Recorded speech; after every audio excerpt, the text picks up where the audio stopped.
Yo, what is going on, guys? Monster Techie here with a brand new episode because it's fantasy time. All of us like stories of hidden treasures. Many of us were told these stories as kids, and even today, through movies like National Treasure and Pirates of the Caribbean and the Legends of Treasure Maps, gold and unimaginable wealth are exciting to us because we can imagine what it would be like to make a discovery of our own. But what if I told you all these stories were not fiction? What if I told you all these are actually true and there are treasures like this in real life? So today we're going to be doing the top 10 real life treasures that actually exist and are still waiting to be found. Number 1 is the John Dillinger's treasure. John Dillinger was an American gangster and bank robber who operated during the Depression era. He and his gang successfully robbed 24 banks and 4 police stations. He eluded authorities until April of 1934 when FBI agents discovered that he and his gang were hiding in Mercer, Wisconsin. Most of his gang were either caught or killed, but Dillinger and a few others escaped. They took $200,000 in small bits with them in a suitcase and buried it in a secret location. However, just 2 months later, Dillinger was shot and killed in Chicago. He never got the chance to recover or even reveal the location of the money that he had buried. And this happened in 1934. So that buried treasure today is equivalent to millions of dollars. It is still waiting to be found. Number 2 is Mosby's treasure. John Singleton Mosby, also known as the Grey Ghost, was a Confederate commander in the American Civil War. He and his men were known for lightning-quick raids of Union camps. After one such raid in Culpeper, Virginia, Mosby and his men captured the Union General Edwin Stanton and his men.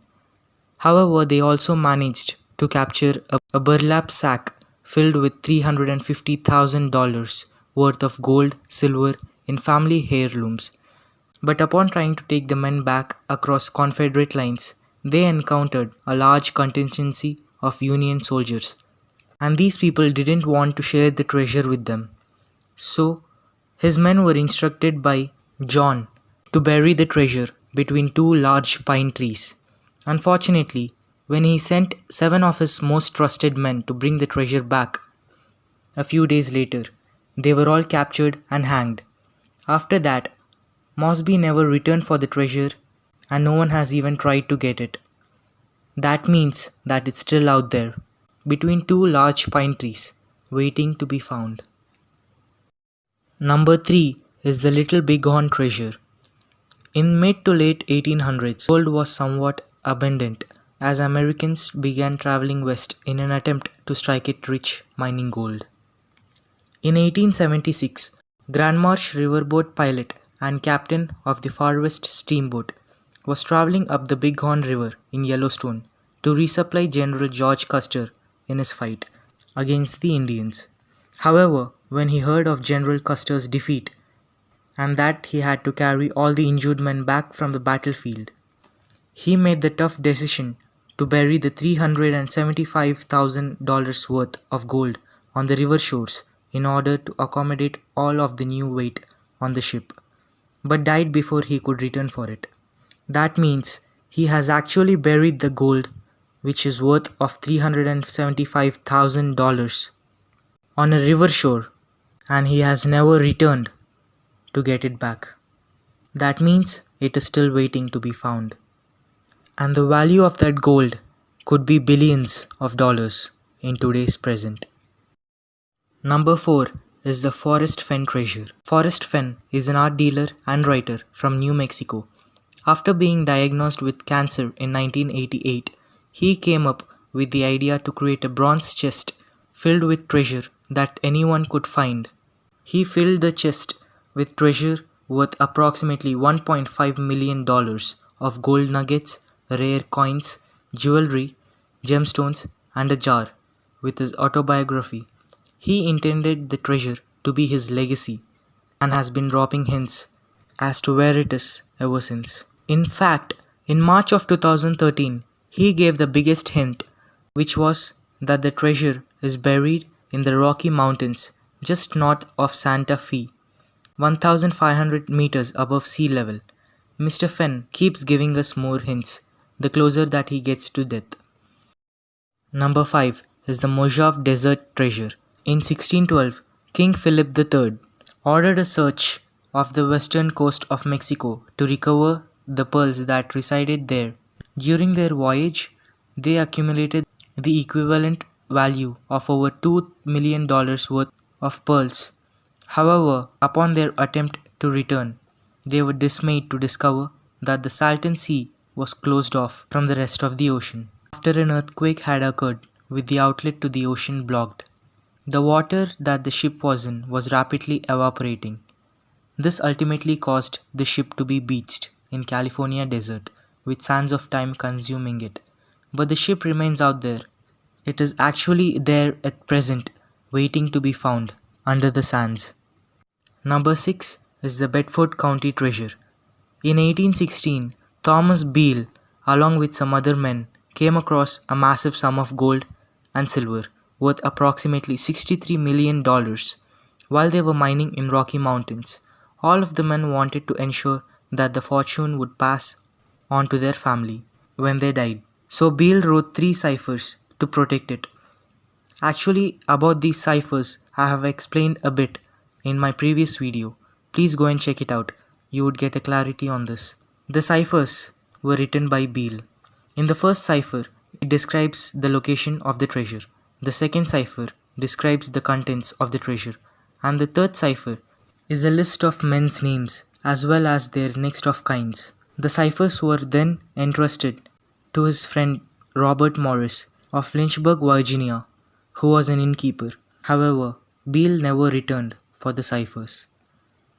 And many people have tried to crack the code of these ciphers, but however, only the second cipher has been cracked. That means people know only what the treasure has, the contents of the treasure, but they can never locate the treasure or even know the men's names. So if you could crack it, you might be the one to discover the treasure. Number 7 is the Coast of Key West Treasure. In 1622, a fleet of ships carrying copper, silver, gold, gems and jewelry to Spain from the New World sank off in the Florida Keys after it was hit by a vicious hurricane. The total value of the treasure that was on these ships is estimated to be over $700 million. In 1985, treasure hunter Mel Fisher has found $500 million of the loot in the coast of Key West. That means out of $700 million, he has found $500 million and $200 million of gold is still waiting to be found. Number 8 is the Cocos Island Treasure. In 1820, a trader named William Thompson was hired to transport a very special treasure from Peru to Mexico. It contained 100 gold statues, 200 chests of gold, and countless bars of silver and gold. But instead of transporting it, Thompson turned pirate and stole it, burying on Cocos Island, off the coast of Costa Rica. The treasure is estimated to be worth approximately $237 million, and it has attracted countless number of people over the decades trying to find it. That means people have actually come to this island of Costa Rica, named Cocos Island, to try and find the treasure. But the last successful attempt at trying to find it was in 1856, when a group of treasure hunters found a chest of gold. But however, today at the present, treasure hunting is strictly forbidden on the island, but scientific research is not. That means scientists may actually find it, and they will never reveal it to us. Number 9 is the San Miguel's Treasure. In 1712, Spain launched a massive fleet of ships to gather treasure for the country. By 1715, they had amassed a fleet of 11 ships filled to the brim with silver, gold, pearls and jewels worth an estimated $2 billion. As a defense against pirates, the fleet waited until just before hurricane season, before setting off for Havana. However, this proved to be a huge mistake because the storm destroyed the entire fleet of ships only 7 days after leaving Cuba. Since then, 7 of the ships have been recovered, but experts believe only a small amount of valuables were actually in these 7 ships. There is only one ship yet to be found that is actually owned by San Miguel. This is the ship that most experts believe that contains most of the treasure in the $2 billion. Experts think that 90% of the treasure is actually there in San Miguel's ship. So that ship contains around 90% of $2 billion. This is a really worthy treasure hunt. Number 10 is the Oak Island treasure. In 1795, a group of men came across a man-made hole that was purposefully blocked by logs every 10 feet or so on Oak Island in Nova Scotia, Canada. The site immediately became intriguing for locals, and since then it's become famous, with people trying to excavate it for decades, trying to find what lies beneath it. However, because of many traps placed within the pit, the deeper that they get, the more it becomes flooded. Some people believe that the pit was created by early visitors to the islands, such as Vikings, while others think it was created by pirates.